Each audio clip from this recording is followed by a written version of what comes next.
And always they come up with new stories.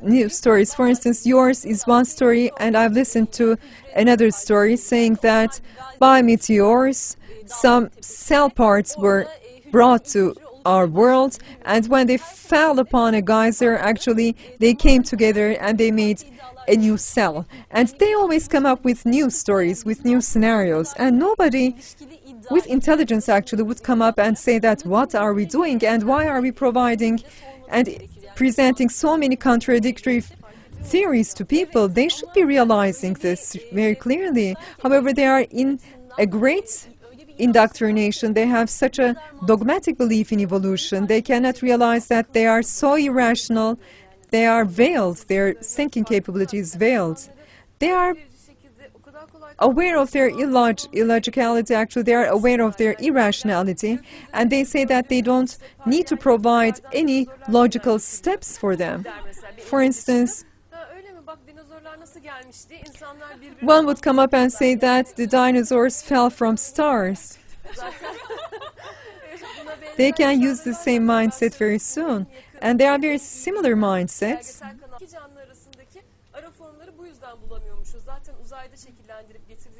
They say that, according to another scenario, these aliens came, they took the genetic information from the world, and then they took it back to space, they changed the genetic information there, and then they brought back those codes on the Earth so that they were never able to find the intermediary forms.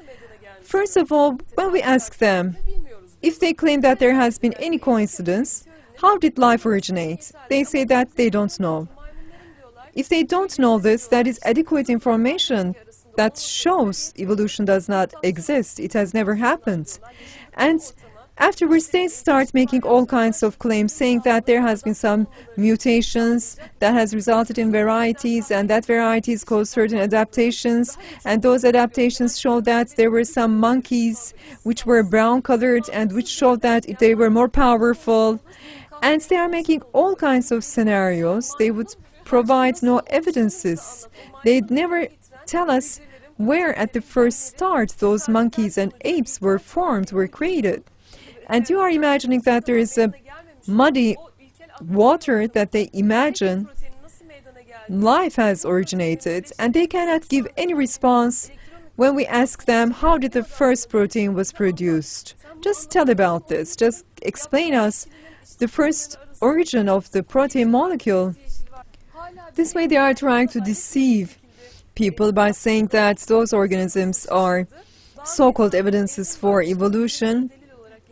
And it's really very interesting that there are still some people coming up and telling us that these are proofs according to their own mindset.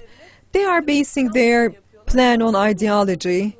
But it's really very amazing how those university graduates who have capacity to think just are deceived by these false claims.